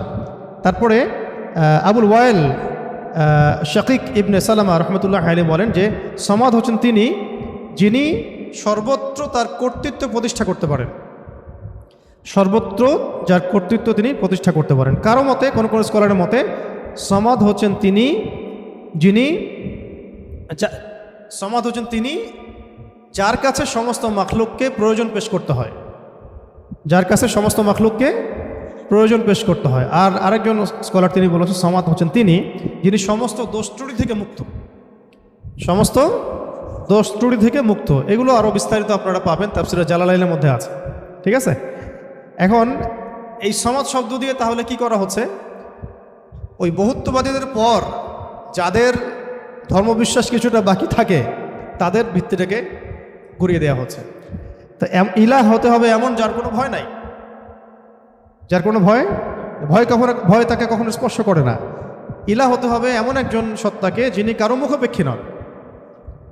যত যত স্ট্যাচু আছে এগুলো তো মুখাপেক্ষী, ওকে তো বানানো হয়েছে, সে তো নিজেকে বানায় নাই, সে কারো মুখাপেক্ষী, সে তো খালেক না, সেও মাখলুক। তারপরে যারা মানুষ যারা নিজেদেরকে বিশ্বমঞ্চে বড় বড় করে ফুটিয়ে তোলে বা নিজেদেরকে রবের আসনে অধিষ্ঠিত করার চেষ্টা করে, তারা কি অমুখাপেক্ষী? তারাও মুখাপেক্ষী, সবাই মুখাপেক্ষী। আবার ইহুদিরা যে ধর্মবিশ্বাসে চলছে তারা কি অমুখাপেক্ষী? নাসারাদের ক্ষেত্রেও সেম, তারা মুখাপেক্ষী। মাজুসিরা তারাও এমন ইলাহের উপাসনা করে যারা মুখাপেক্ষী। শুধুমাত্র মুসলিমরাই এমন একজন ইলাহের উপাসনা করে বা ইবাদত করে, উপাসনা না ইবাদত করে, যিনি অমুখাপেক্ষী, সমস্ত ত্রুটি থেকে মুক্ত, বিচ্যুতি থেকে মুক্ত, যিনি সমস্ত দোষ ত্রুটি থেকে মুক্ত, যিনি হচ্ছেন কারো কাছে কিছু চান না, সবাই তার কাছে চায়, যাকে কখনো বিপদ আপদে স্পর্শ করে না, যিনি পানাহার করেন না, যিনি তার সৃষ্টি এবং কর্মে নিপুণ এবং যার উপরে কারো কোনো মর্যাদা নাই। এবং যখন সৃষ্টি জগৎ ধ্বংস হয়ে যাবে যিনি বাকি থাকবেন তিনি হচ্ছেন আল্লাহ রাব্বুল আলামিন। এখানে আস-সামাদ শব্দের অনেক গভীর কথা আছে, ব্যাখ্যা আছে। এগুলো ইনশাল্লাহ আমরা আরও পরে আলোচনা, পরের সেশনে করবো ইনশাল্লাহ। আজকে আমরা একটু কোড আলোচনা করতেছি। 3 নম্বরে আল্লাহ রাব্বুল আলামিন বলেছেন যে বলুন হে নবী যে আল্লাহ তিনি লাম ইয়ালিদ ওয়া লাম ইউলাদ।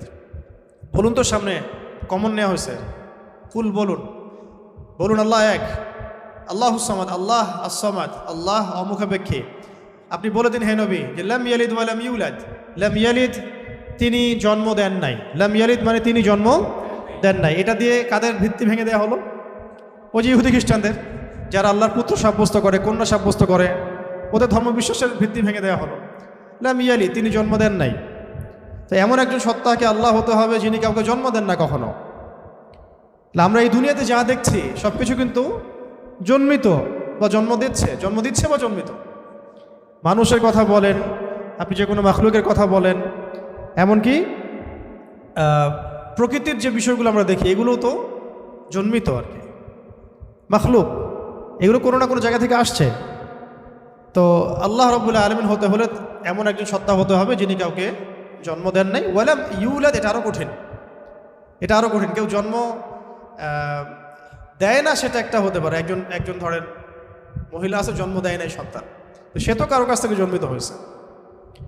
দুইটা রাস্তাই বন্ধ করে দেওয়া হলো যে আল্লাহ হতে হবে এমন একজন সত্তাকে যিনি না জন্ম দিয়েছেন না কারো কাছ থেকে জন্ম নিয়েছেন। এটা আরও কঠিন, এবং এই কাঠিন্যের মধ্যে কোনো সত্তা পড়তে পারে না আল্লাহ ছাড়া। এই মানদণ্ডে আল্লাহ ছাড়া অন্য কোনো সত্তা কখনো পড়তে পারে না, যিনি জন্ম দেন নাই, কারো কাছ থেকে জন্ম নেন নাই। অনেকে প্রশ্ন করে যে অনেকের মধ্যে ওয়াসওয়াসা আসে যে এই বিশ্বজাহান আল্লাহ সৃষ্টি করেছেন, আল্লাহকে কে সৃষ্টি করেছেন? নাউযুবিল্লাহি মিন যালিক। নবী সাল্লাল্লাহু আলাইহি ওয়াসাল্লাম বলেছেন, যখনই এমন কোনো চিন্তা আসবে, এই চিন্তা শয়তান ঢুকিয়ে দেয়, যখনই এমন কোনো চিন্তা আসবে সেজন্য পরে আউযু বিল্লাহি মিনাশ শাইতানির রাজিম, এবং ঈমান পাকাপোক্ত করার জন্য যেন পরে আমানতু বিল্লাহি ওয়া রুসুলিহি, আমানতু বিল্লাহি ওয়া রুসুলিহি, রুসুলিহি বহুবচন, আমানতু বিল্লাহি ওয়া রুসুলিহি। আল্লাহকে যদি কেউ জন্ম দিত বা আল্লাহ যদি কোনো জায়গা থেকে সৃষ্টি হতেন, তাহলে যে স্রষ্টা তিনি তো আল্লাহ হতেন, তাই না? আল্লাহ যদি নাউযুবিল্লাহ কারো কাছ থেকে সৃষ্টি হতেন তাহলে তো তিনি আল্লাহ হতেন না। এমন একজন সত্তাকে আল্লাহ হতে হবে যিনি সৃষ্টি নন, যাকে কেউ সৃষ্টি করে নাই, বরং তার কাজ সৃষ্টি করা। এটা তো আপনি কার্যকারণ তত্ত্ব থেকে বলছেন, এটা ফিলোসফিতে একটা তত্ত্ব আছে, কার্যকারণ তত্ত্ব। মানে তত্ত্বটা হচ্ছে এরকম, ইউনিভার্সিটিতে আমাদেরকে একটু পড়ানো হয়েছিল আর কি, যে প্রত্যেকটা কাজের পিছনে একটা কারণ থাকে। আসলে তাই, কিন্তু প্রত্যেকটা কাজের পিছনে একটা কারণ আসলেই থাকে। শয়তানের পিছনেও কোনো না কোনো কারণ তো আছে, কেন শয়তানি করতেছে এটা কারণ তো আছে। প্রত্যেকটা কাজের পিছনে একটা কারণ থাকে। এই তত্ত্বটাকে তারা বলতো কার্যকারণ তত্ত্ব আর কি। তো এই তত্ত্ব থেকে তারা এই প্রশ্নটা উত্থাপন করেছে যে তাহলে আল্লাহকে কে সৃষ্টি করেছে? ঠিক আছে, এখানে এই তত্ত্বটা নিজেই তার দোষে ত্রুটিযুক্ত আর কি। আল্লাহকে যদি কেউ সৃষ্টি করে তাহলে তো সে আল্লাহ হবে, তাকে কেউ সৃষ্টি করলে সে আল্লাহ হবে, তাকে কেউ সৃষ্টি করলে সে আল্লাহ হবে। এইভাবে আপনি কোথায় গিয়ে শেষ করবেন? যেখানে আপনার চিন্তার জগৎ শেষ হবে সেখান থেকে আল্লাহ রাব্বুল আলামিন শুরু হবেন সব। ব্যাপারটা এরকম। তো আল্লাহ রাব্বুল আলামিন কাউকে জন্ম দেন নাই, কারো কাছ থেকে জন্ম নেন নাই, সহজ কথা। আর এখান থেকে ইহুদি এবং খ্রিস্টানদের যে ধর্মভিত্তি, এটাকে একেবারে ভেঙে দেওয়া হয়েছে। ওয়াকালাতিল ইয়াহুদ উযাইরুন ইবনুল্লাহ ওয়াকালাতিন নাসারা আল মাসীহ ইবনুল্লাহ, এটাকে ভেঙে দেওয়া হয়েছে। এবং তারা যে বলতো যে তিন খোদায় যে তারা বিশ্বাস করতো, ট্রিনিটি, এটাকেও ভেঙে দেওয়া হয়েছে। ঠিক আছে, আবার মুশরিকদের ভিত্তিটা আগেই ভেঙে দেওয়া হয়েছে। এরপরেও যারা বাকি ছিল ওদেরকে আসসামাদ দিয়ে ভেঙে দেওয়া হয়েছে। তার সবশেষ ওয়ালাম ইয়াকুল্লাহু কুফুয়ান আহাদ, ওয়ালাম ইয়াকুল্লাহু কুফুয়ান আহাদ। এটা এত কঠিন যে এটা মানে উতরে যাওয়ার মতো আসলে ক্ষমতা আল্লাহ ছাড়া কারোরই নাই, এটা অসম্ভব। ওয়ালাম ইয়াকুল্লাহু কুফুয়ান আহাদ, ওয়া মানে এবং, ওয়া মানে এবং, ইয়াকুন মানে হয়, লাহু মানে তার জন্যে, কুফুয়ান মানে সমকক্ষ বা সমতুল্য, আহাদুন মানে কেউই। এখানে আহাদুন মানে আসলে কেউই। ওয়া মানে এবং, লাম ইয়াকুন, ওয়ালাম ইয়াকুন এবং হয় না, লাম মানে না, লাম হচ্ছে অতীতকালে নাবাচক বোঝায়, অতীতকালে নাবাচক, এগুলো মনে রাখবেন। ওয়া মানে এবং, ওয়াবের দুটো অর্থ হয় আল কোরআনে, কখনো কখনো শপথ বা কসম অর্থে আসে, কখনো কখনো এবং অর্থে আসে। যেমন ওয়া তিন ফলের কসম, ওয়াল আসরি সময়ের কসম। আর এখানে ওয়া জবর মানে হচ্ছে এবং, ওয়ালাম লাম হচ্ছে অতীতকালে নাবাচক, অতীতকালে নাবাচক। যেমন আমি কখনো বলিনি, আমি করিনি, আমি যাইনি, এগুলো বোঝাতে লাম শব্দ প্রয়োগ করা হয়।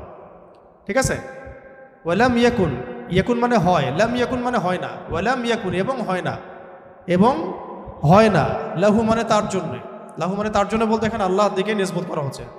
ওয়ালাম ইয়াকুন লাহু, তার জন্য হয় না, কি হয় না? কুফুয়ান, মানে কুফু মানে কি? সমতুল্য, সমকক্ষ। অনেকে বলেন না বিয়ের ক্ষেত্রে কুফু দেখতে হয়, সমতুল্য, সমকক্ষ, সামঞ্জস্যতা।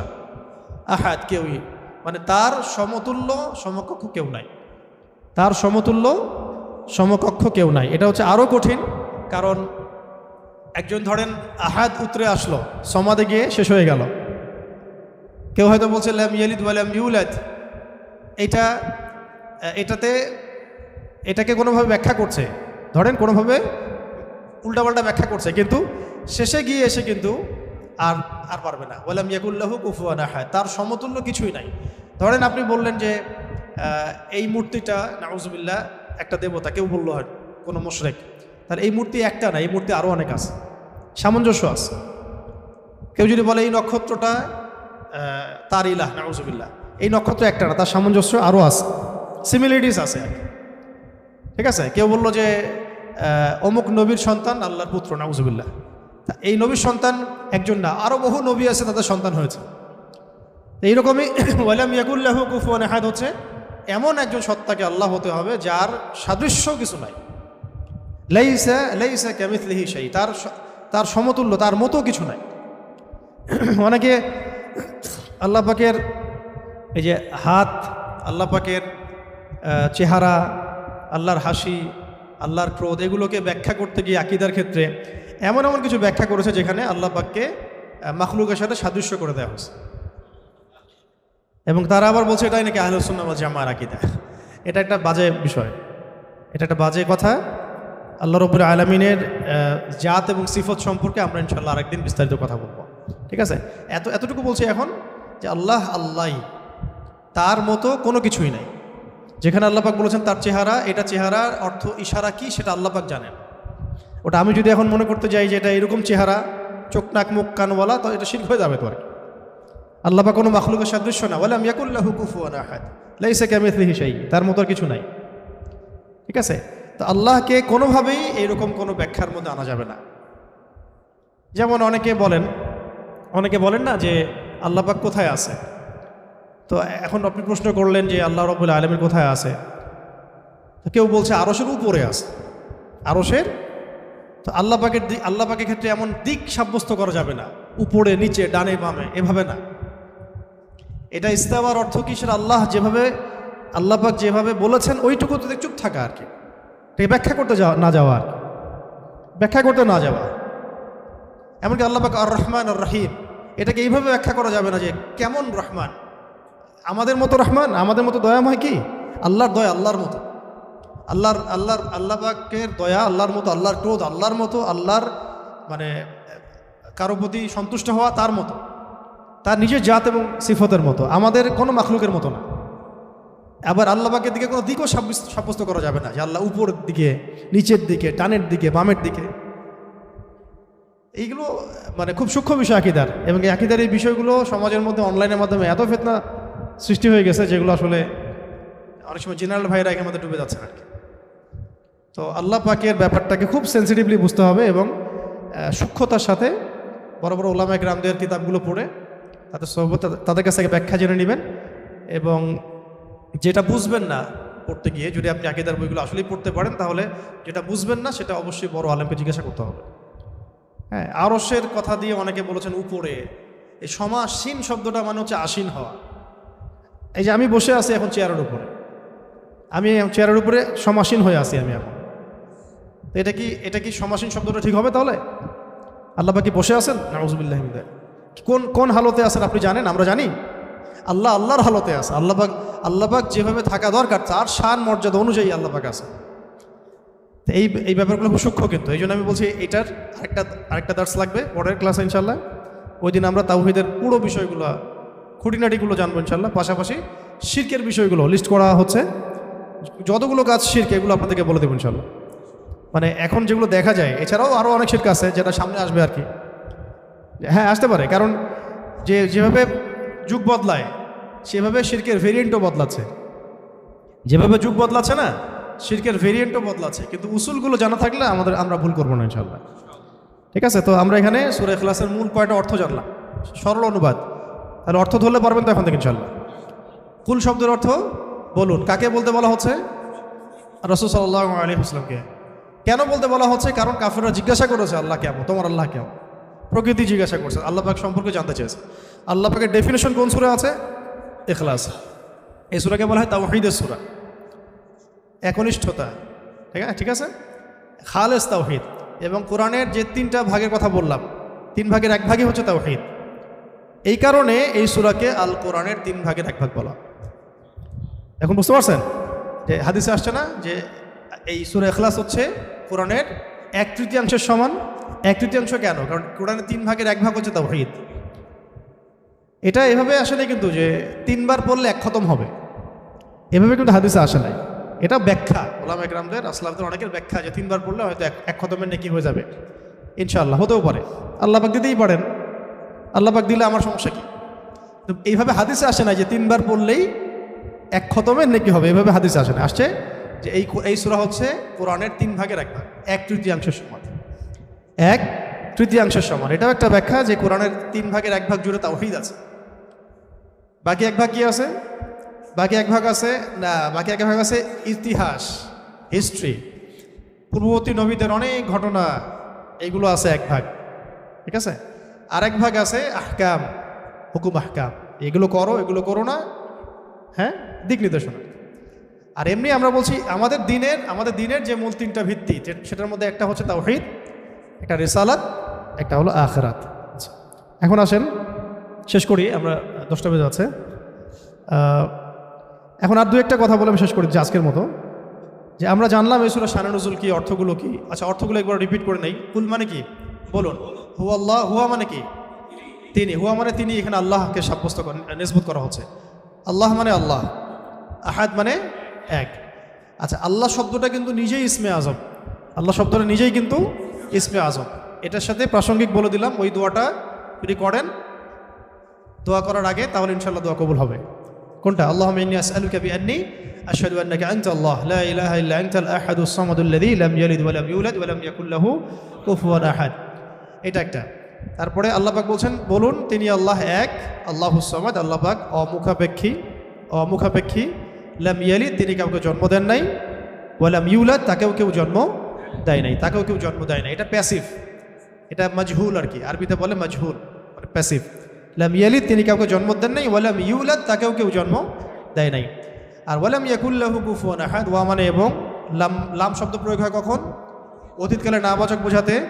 ইয়াকুন মানে হয়, ওয়া লাম ইয়াকুন মানে হয় না, এবং হয় না, লাহু মানে তার জন্যে বা তার জন্যে, কুফুয়ান মানে সমতুল্য বা সমকক্ষ, আহাদ মানে কেউই।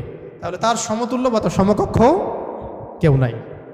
আচ্ছা, আজকে আমরা যতটুকু জানলাম আর কি, একটা হলো সূরাতুল ইখলাসের নামকরণ, তারপরে এর অর্থগুলো, এটা মাক্কি সূরা না মাদানী সূরা, এর শানে নুজুল, এগুলো জানা হয়েছে, এবং সংক্ষিপ্ত শাব্দিক অনুবাদ জানা হয়েছে। বাকি এর আরও বেশ কিছু বিষয় আছে, যেমন এর মধ্যে তাওহীদ আছে, তাওহীদের প্রকরণগুলো, যেমন তাওহীদের রুবুবিয়্যাত, তাওহীদে উলুহিয়্যাত, তাওহীদে আসমা ওয়া সিফাত, ইনশাআল্লাহ আমরা আগামী দার্সে জানবো। এবং তাওহীদের ফজিলত, তাওহীদ না থাকলে কি হবে, এবং তাওহীদের বিপরীত শিরক কাকে বলে, এবং এর ক্ষতিকর দিকগুলো কি কি, শিরকের কুফল এবং এর শাস্তি, এবং শিরকের প্রকারভেদ, যেমন আকীদার ক্ষেত্রে শিরক, আমলের ক্ষেত্রে শিরক, কথার ক্ষেত্রে শিরক, এবং গোপন শিরক বা রিয়া। এর সাথে আধুনিক বিশ্বে যে শিরকগুলো দেখা যায় সেগুলোর তালিকা। এই জিনিসগুলো ইনশাআল্লাহ আমরা আগামী দার্সে জানবো। এর সাথে ঈমান ভঙ্গের 10টা কারণ, ঈমান ভঙ্গের 10টা কারণ, এগুলো খুবই ভাইটাল। ইনশাআল্লাহ পরের দার্সে সবাই আসবেন, এটা আমরা আশা করতেছি। আর শেষ করার আগে শুধু আমি এই সূরার কয়েকটা ফজিলত বলে আপনি শেষ করতেছি, এটা জানা দরকার আছে, তাহলে আমাদের আগ্রহ জন্মাবে। তো ফজিলতগুলো আপনারা মাসিক আল কাউসারও পাবেন, অনলাইনে মাসিক আল কাউসারও পাবেন। আমি কয়েকটা ফজিলত নোট করে আনছি আপনাদেরকে একটু বলার জন্য। 1 নাম্বার, ঠিক আছে, একটু মনে রাখেন, ফজিলত জানলে কি হয়, ওইটার উপর আমল করার আগ্রহ হয়। এটা যখন পড়ছিলাম আমার নিজেরই মনে হচ্ছিল যে আহা, এত সহজ একটা আমল আমরা কেন করি না। এবং আপনাদের জন্য ফজিলত কালেক্ট করতে গিয়ে আমি একটা ফজিলত পেয়েছি আজকে, যেটা আমি আগে কখনোই জানতাম না। তো কয়েকটা ফজিলত শুনি। হ্যাঁ, 1 নাম্বার, এক ব্যক্তি জনৈক সাহাবীকে দেখলেন, রেফারেন্সগুলো দেয়া আছে, এটা সহিহ বুখারী, আবু দাউদে আসছে, নাসাইতে আসছে।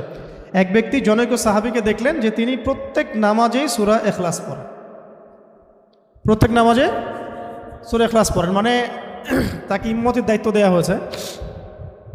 প্রত্যেকটা রাকাতে তিনি যখন সূরা ফাতিহা শেষ করেন সূরা ইখলাস পড়েন, তারপরে অন্য কেরাত করেন। এটা কি ইউনিক না? কখনো দেখেছেন এমন কোনো ইমামকে? তো উনি এটা পড়েন, তো এই বিষয়টা তাকে বলা হলো যে আপনি এটা কেন করেন, আপনি এটা বন্ধ করেন, মাঝে মাঝে পড়েন, পরামর্শ দেওয়া হচ্ছে। তিনি বলছেন না, আমি বন্ধ করব। তো এমন অবস্থা হয়েছে যে কেসটা রাসূল সাল্লাল্লাহু আলাইহি ওয়াসাল্লামের দরবার পর্যন্ত পৌঁছেছে। ইয়া রাসূলুল্লাহ, আপনার যে ইমাম আপনি দিয়েছেন সেই ইমাম তো এরকম করে, প্রত্যেক রাকাতেই সূরা ইখলাস পড়ে। এখন নবী সাল্লাল্লাহু আলাইহি ওয়াসাল্লাম এর কাছে যখন এই বিষয়টা আসলো, তখন তিনি জিজ্ঞাসা করলেন যে সূরা ইখলাস তুমি প্রত্যেক রাকাতে কেন পড়ো? তিনি বললেন যে আমি এই সূরাটাকে ইয়া রাসূলুল্লাহ ভালোবাসি, আমি এই সূরাটাকে ভালোবাসি। তখন নবী সাল্লাল্লাহু আলাইহি ওয়াসাল্লাম বলেছিলেন যে এই সূরার প্রতি ভালোবাসা তোমাকে জান্নাতে প্রবেশ করাবে। কেন তিনি সূরাটাকে ভালোবাসতেন এটারও ব্যাখ্যায় হাদিসে আরও ব্যাখ্যা আসছে, যে বলা হচ্ছে তিনি এই সূরাটাকে ভালোবাসতেন এই কারণে যে এখানে আল্লাহ পাকের তাওহীদ আছে, এখানে আল্লাহ পাকের তাওহীদ আছে। তো আল্লাহ পাকের তাওহীদকে যে ভালোবাসবে, তাওহীদকে ধারণ করবে, তাওহীদ প্রসার এবং প্রতিষ্ঠার জন্য কাজ করবে, তার বর্তবা কী হইতে পারে আপনি চিন্তা করেন। তো তাওহীদ নিয়ে আলোচনা আমরা পরের দর্শে ইনশাআল্লাহ আসবো, ঠিক আছে? ওকে, আরেকটা বর্ণনা আসছে যে নবী সাল্লাল্লাহু আলাইহি ওয়াসাল্লাম একবার সব সাহাবীদেরকে, আশেপাশে যারা ছিলেন ওই সময়, সবাইকে জড়ো করলেন। তো তারা মনে করলেন যে খুব গুরুত্বপূর্ণ একটা হয়তো বড় কোনো নির্দেশনা আসবে। তো নবী সাল্লাল্লাহু আলাইহি ওয়াসাল্লাম সবাইকে জড়ো করে বললেন, আমি তোমাদের সবাইকে আল কোরআনের 3 ভাগের 1 ভাগ তেলাওয়াত করে শোনাব। নবীজি বললেন সাল্লাল্লাহু আলাইহি ওয়াসাল্লাম, আমি তোমাদের সবাইকে আল কোরআনের 3 ভাগের পুরো 1 ভাগ তেলাওয়াত করে শোনাব। সবাই এদিকে আসো, কাছে আসো। সবাই জড়ো হলেন। তো নবী সাল্লাল্লাহু আলাইহি ওয়াসাল্লাম পড়লেন যে বিসমিল্লাহির রহমানির রহিম, কুল হুয়াল্লাহু আহাদ, আল্লাহুস সামাদ, লাম ইয়ালিদ ওয়া লাম ইউলাদ ওয়া লাম ইয়াকুল লাহু কুফুয়ান আহাদ। তো এটা বলে তিনি কিন্তু ভিতরে চলে গেছেন বাসায়, সাহাবীরা দাঁড়াই আছে যে সম্ভবত কোনো জরুরত হয়েছে আমাদের নবীজির, হয়তো আবার আসবেন, এসে আবার বলবেন। এসে তিনি বলছেন এটা হচ্ছে কোরআনের 3 ভাগের 1 ভাগ, এটা হচ্ছে কোরআনের 3 ভাগের 1 ভাগ। সুবহানাল্লাহ, সুবহানাল্লাহ। 3 ভাগের 1 ভাগের তো একটা ব্যাখ্যা আমি বললাম। এছাড়া এমনও যে 3 ভাগের 1 ভাগের তাওহীদের পুরো ফজিলত, তেলাওয়াতের নেকি আল্লাহ পাক দিয়ে দিতে পারেন ইনশাআল্লাহ। এখান থেকে অনেক স্কলার ব্যাখ্যা করেছেন যে 3 বার পড়লে 1 খতমের নেকি হবে। তো এইভাবে সরাসরি হাদিসে আসে নাই। আচ্ছা, আরেকদিন 3 নম্বর হাদিস, নবী সাল্লাল্লাহু আলাইহি ওয়াসাল্লাম বললেন, এটা হাদিসে আসছে আবু সাঈদ খুদরি রাদিয়াল্লাহু আনহু থেকে। তিনি বললেন যে তোমরা কি প্রত্যেক রাতের বেলা, এটা পড়তে বলা হচ্ছে, তোমরা কি প্রত্যেক রাতে কোরআনের 1/3 তেলাওয়াত করতে পারো না? তোমরা কি প্রত্যেক রাতে আল কোরআনের 1/3 তেলাওয়াত করতে পারো না? সাহাবীরা বললেন, ইয়া রাসূলুল্লাহ, বিষয়টা তো অনেক কঠিন মনে হচ্ছে। তখন নবী সাল্লাল্লাহু আলাইহি ওয়াসাল্লাম বললেন, না, এটা সহজ, আমলটা সহজ, কারণ সূরা ইখলাসই হচ্ছে কোরআনের 1/3। সূরা ইখলাস হচ্ছে আল কোরআনের 1/3। এইরকম সাহাবীগণ অন্য বর্ণনায় বলেছেন যে ইয়া রাসূলুল্লাহ, আমরা তো দুর্বল, আমরা প্রতি রাতে 1/3 কেমন করে তেলাওয়াত করব? তো নবীজি বললেন যে বলো, কুল হুয়াল্লাহু আহাদ, আল্লাহুস সামাদ, লাম ইয়ালিদ ওয়া লাম ইউলাদ। আল্লাহ তাআলা পুরো কোরআনকে 3 ভাগে ভাগ করেছেন। একটু আগে আমি বললাম, আল্লাহ তাআলা পুরো কোরআনকে 3 ভাগে ভাগ করেছেন। এর মধ্যে সূরা ইখলাসটাই 3 ভাগের 1 ভাগ। সূরা ইখলাসটা হচ্ছে 3 ভাগে 1 ভাগ। আচ্ছা, তো এরকম বেশ কিছু বর্ণনা আছে মানে সিমিলার, কি ওটা আমি রিপিট করছি না। তবে আমি যে কয়েকটা বলতে চাচ্ছিলাম সেটা হলো যে এটা 4 নাম্বারটা, এটা ভালো করে শোনেন, খুব ভালো করে শোনেন। একবার নবী করিম সাল্লাল্লাহু আলাইহি ওয়াসাল্লাম একটা সফরে ছিলেন এবং সফরে তো অনেক ঘটনাই ঘটে। এক পর্যায়ে জনৈক সাহাবীকে তিনি শুনলেন তিলাওয়াত করছেন, কুল ইয়া আইয়ুহাল কাফিরুন। কোন সূরা? সূরা কাফিরুন তেলাওয়াত করছেন, কুল ইয়া আইয়ুহাল কাফিরুন। তিনি শুনলেন এক সাহাবী তেলাওয়াত করছেন। এটা শোনার পরে তিনি বললেন যে সে শিরক থেকে পবিত্র হয়ে গেছে, এই জন্য একটা বর্ণনা আসছে রাতের বেলা সূরা কাফিরুন পড়লে আল্লাহ পাক তাকে শিরক থেকে হেফাজত করবেন ইনশাআল্লাহ। আর আরেকজনকে তিনি পড়তে শুনলেন কুল হুয়াল্লাহু আহাদ। একজন পড়ছিল সূরা কাফিরুন, আরেকজন সাহাবী পড়ছিলেন সূরা ইখলাস। তখন নবীজি বললেন তাকে মাফ করে দেওয়া হয়েছে, সুবহানাল্লাহ, সুবহানাল্লাহ। আরেকটু আগে যে বর্ণনা বলেছি ওইটা এখানেও আছে, যে ইমাম আনাস রাদিয়াল্লাহু আনহু থেকে একটা বর্ণনা আসছে যে আনসারী একজন সাহাবী ছিলেন, মসজিদে কুবা ইমামতি করতেন। যখনই তাকে ইমামতি করতে দেওয়া হতো তিনি সূরা ফাতিহার সাথে অন্য সূরা মিলিয়ে সূরা ইখলাস পড়তেন। এই বিষয়টা রাসূল সাল্লাল্লাহু আলাইহি ওয়াসাল্লামের কাছে যায় এবং তিনি বলেন যে তুমি এই কাজটা কেন করো, আবশ্যিকভাবে এটা করার কারণ কি? তিনি বলেছিলেন যে উহিব্বুহা ইয়া রাসূলুল্লাহ, আমি এই সূরাটাকে আমি ভালোবাসি। তখন নবী সাল্লাল্লাহু আলাইহি ওয়াসাল্লাম বলেছিলেন যে এই সূরার প্রতি ভালোবাসা, যে হুব্বুকা ইয়াহা আদখালাকাল জান্নাহ, এই সূরার প্রতি যে ভালোবাসাটা, এই ভালোবাসাই তোমাকে জান্নাতে প্রবেশ করাবে ইনশাআল্লাহ। এটা একটা বর্ণনা আসছে। এরকম আরও সিমিলার বর্ণনা আছে। আরেকদিন আবু হুরায়রা রাদিয়াল্লাহু আনহু তিনি বলছেন যে আমি রাসূল সাল্লাল্লাহু আলাইহি ওয়াসাল্লামের কাছে বসেছিলাম, এমন সময় এক ব্যক্তি সূরা ইখলাস তেলাওয়াত করা শুরু করলো। তখন নবী সাল্লাল্লাহু আলাইহি ওয়াসাল্লাম বললেন যে ওয়াজাবাত, কি বললেন? ওয়াজাবাত, ওয়াজিব হয়ে গেছে। ওয়াজাবাত মানে ওয়াজিব হয়ে গেছে, ওয়াজাবাত মানে ওয়াজিব হয়ে গেছে। আমি জিজ্ঞাসা করলাম ইয়া রাসূলুল্লাহ কি ওয়াজিব হয়ে গেছে, কি ওয়াজিব হয়ে গেল?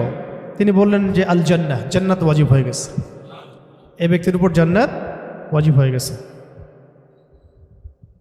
আরেকজন সাহাবী এসেছিলেন নবী সাল্লাল্লাহু আলাইহি ওয়াসাল্লামের কাছে, এসে বলেছিলেন যে আমার এক ভাই আছে, মানে মুমিন ভাই, আমার এক ভাই আছে, উনিও সাহাবী, তো তিনি সূরা ইখলাসকে খুব ভালোবাসেন। তো নবীজি বললেন তাকে জানিয়ে দাও, তোমার ভাইকে জানিয়ে দাও যে এই সূরার প্রতি ভালোবাসার কারণে তাকে জান্নাতের সুসংবাদ দান করো।